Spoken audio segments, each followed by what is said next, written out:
Sawasdee Krap, and good afternoon once again. Monday, the 14th of March 2022, and this is the English language summary of the press briefing here at the Center for COVID Situation Administration, or CCSA. Dr. Apisamai gave us the Thai language briefing just now. She said that we'll be having the general CCSA meeting on the 18th, this Friday. Once again, the general CCSA meeting is usually chaired by His Excellency the Prime Minister in the capacity of as Director of the CCSA. So we'll have important measures coming out of that general CCSA meeting this Friday, particularly regarding the measures that we will be putting in place come the Songkran Festival, which is coming up soon, which is in the middle of April, which is next month already.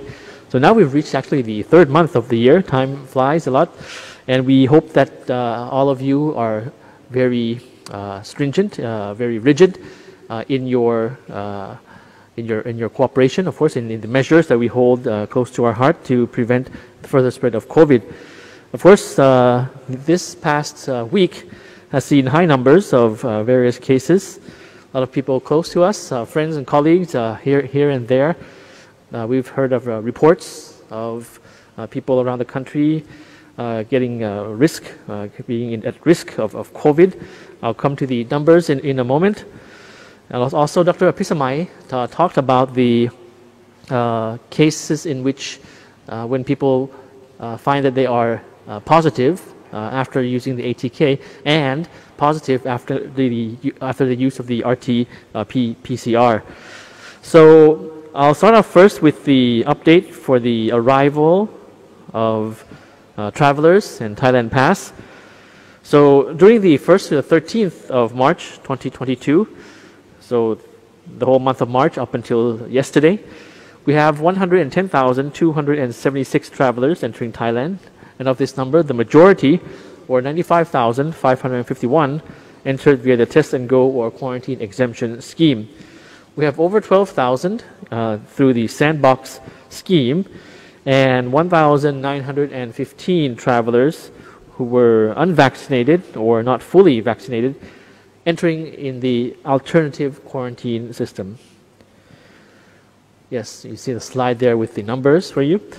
And we have the slide coming up on the majority of international travelers coming from these top 10 countries of origin during the same period, which is the 1st to the 13th of March. So you have that on screen: Germany, Singapore, UK, USA, France, and the other countries. For Thailand's numbers, up until today, we have a new confirmed case, which is 22,130 cases. You see that in the blue box on the left. We have new recoveries, which actually surpasses the number of new confirmed cases now, which is 23,508. So around 1,000 plus more recoveries than the new cases. Of course, you can't compare, of course. We hopefully would not have to find any new confirmed case of this number, 22,000, in the future. But just as a comparison, in the past week, we did have more new confirmed cases than new recoveries. Hoping that this will mean that the tide will be turning eventually. We have active cases still being treated in facilities at 225,889 active cases. You see that in the box on top there. And unfortunately, we have recorded 69 cases of fatalities, of deaths. We've been having this level of the number of fatalities around 50, 60, and 70 for quite a few days now. And the new infections, of course, are still found in the same places wherein there is congestion, including hospitals and schools and various offices, and of course within families. And the majority of the fatalities, the 69, are still from the elderly and medically vulnerable groups. especially those with chronic kidney disease. So just to reiterate the importance of getting vaccinated. And we have also the top 10 list of provinces in Thailand coming up on screen for you. Of course, green means less than the previous day, and red means more than the previous day. Bangkok, more than the previous day, at 3,060. And the rest you can see on screen right there. I think it's still half-half now, 4 provinces which have more than the previous day.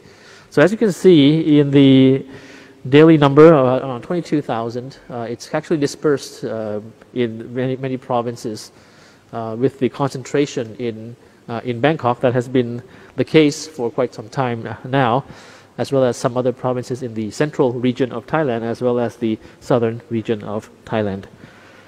So I talked about the importance of vaccination, the continuous importance of vaccination. Many are on their third dose or booster dose already, and the numbers you see on screen there. Now we have, since the beginning of the national vaccination drive, the campaign, now we have over 126.15 million doses. So over 126 million doses now administered. This breakdown is more than 78% the first dose, more than 71% second dose, and more than 31% their third or booster dose. Now, many people I know have been on have received their fourth or booster dose already, which is very good. Now, to talk about the homegrown vaccines once again, of course, to tackle the COVID-19, the government is preparing to register homegrown vaccines with the Food and Drug Administration. Now, just to recap that we have been developing this in the past years, and Thailand has 20 vaccines in the development pipeline. 20 vaccines in the development pipeline.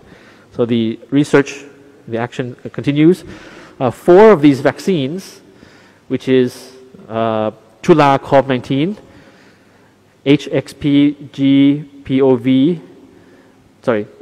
HXPGPO vac, and then the third one is Baya SARS-CoV-2 vax.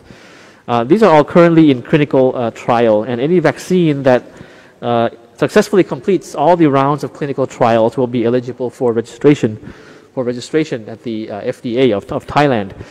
And the progress of the development is the result of the continuous and full-fledged cooperation and collaboration between government agencies, medical institutions, research agencies, universities, and of course the private sector. And for the development of the nasal COVID-19 vaccinations, Thai researchers are now developing an intranasal NAST-VAC vaccine. It's called NAST-VAC vaccine, which will administer vaccination sprays through the nose, and this is slated to begin on human clinical trials in the second quarter of this year. Now, just some good news regarding our cooperation and assistance with other countries around the world. Of course, everybody around the world has been facing with the scourge of COVID. Now, on this past Saturday, actually, on the 14th of March, Thailand donated 500,000 doses of AstraZeneca vaccines and syringes to the people of Myanmar through the Myanmar Red Cross Society. And you have a picture there of that ceremony that took place at the airport this past Saturday.